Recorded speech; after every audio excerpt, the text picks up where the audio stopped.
நம்ம வந்து தாராவி 90 ஃபீட்ல எங்கெல்லாம் தேவி இருக்குன்னு பார்க்கலாம். இப்போ நவராத்திரி சால்வா இருக்கனால தாராவியில் வந்து தேவி வச்சிருக்க இடத்துல நைட் கர்பா ஆடுவாங்க. இது வந்து நான் ஸ்கூலுக்கு போகிற நேரம் என் பையனை கூட போகிற நேரம் சாயங்காலம் சைன் மார்க்கெட்டில் எடுத்த தேவி தான். இங்கே வந்து பூஜைலாம் பண்ணிட்டு இங்கேயும் நைட்டு கர்பா ஆடுவாங்க அந்த இடத்துல. அதுக்கப்புறம் இது நம்ம 90 ஃபீட்லேருந்து சாஸ்திரி நகர் வழியே போகிற வழியில் சாஸ்திரி நகரில் வச்சிருக்க தேவி இது.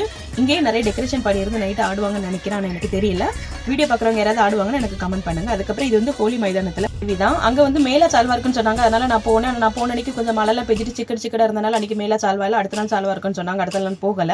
நம்ம காமராஜ் ஸ்கூல் பார்த்து நடந்து வர வழியில இங்கே ஒரு இடத்துல தாண்டி ஆடுறதுக்கெல்லாம் டெக்கரேஷன் பண்ணி வச்சிருந்தாங்க. இன்னும் சால்வாகல மணி 10 மணி கரெக்டாக ஆயிருந்தேன் ஆகலானா. அதுக்கு பக்கத்தில் வச்சிருந்த தேவி தான் இது. அதுக்கப்புறம் அதுக்கு நேரம் ஆப்போசிட் கல்லியில் ஒரு சின்ன கிரவுண்டு மாதிரி இருந்துச்சு. அங்கே டெக்கரேஷன் பண்ணி வச்சிருந்த தேவி தான் இது. இது என்ன சால்னு எனக்கு தெரியல. இந்த வீடியோ பார்க்குறவங்க யாராவது தெரிஞ்சு எனக்கு கமெண்ட் பண்ணுங்க. அதுக்கப்புறம் இது வந்து நம்ம காமராஜ் ஸ்கூலுக்கு பின்னாடி டிஎன்பி பேங்க் இருக்குல்ல, அந்த பேங்க் நேரம் ஆப்போசிட் இருக்கிற சித்தி விநாயகி பில்டிங் தான். அதில் கீழே தேவி வச்சு அதில் எல்லாருமே டான்ஸ் ஆடிட்டு இருந்தாங்க. இந்த பாம்பேல இப்படி வீட்டுக்கு பக்கத்தில் வச்சு டான்ஸ் ஆடுறவங்க இருக்கு. இது போக பேமெண்ட் பண்ணி வெளி இடத்துல பெரிய ஃபங்க்ஷன் மாதிரி நடத்துவாங்க. அதில் இங்கே ரொம்ப கிராண்டாக இருக்கும். நாங்கெல்லாம் போகலாம். ஆனால் அங்கே இருக்கிறவங்களுக்கு கண்டிப்பாக தெரிஞ்சிருக்கும். அதுக்கப்புறம் இது வந்து காமராஜர் ஸ்கூலுக்கு நேரம் ஆப்போசிட்டில் இருக்கிற தேவி. இவங்க சூப்பராக டெக்கரேஷன் பண்ணி இங்கே ஏகப்பட்ட கூட்டம். எதிரே பார்க்கல இவ்வளோ கூட்டம் இருக்குன்னு. ஃபஸ்ட்டு சிங்கிள் லைன் ஆடிட்டு இருந்தாங்க, அப்புறம் டபுள் லைன், அப்புறம் 4 லைன் ஆகிடுச்சு. அப்படியுமே ஆட முடியல. எல்லாரும் நெருங்கி ரொம்ப கஷ்டப்பட்டு தான் ஆடிட்டு இருந்தாங்க.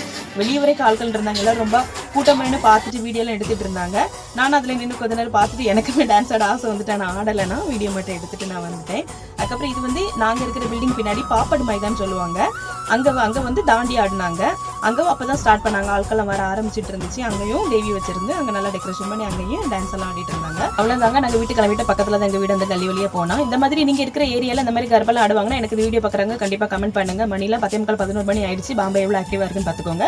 அப்புறம் இந்த மாதிரி வீடியோஸ் பார்க்குறதுக்கு என்னோட பேஜை ஃபாலோ பண்ணிக்கோங்க. இன்னொரு வீடியோவில் பார்க்கலாம். Tata bye bye. See you. Thanks for watching.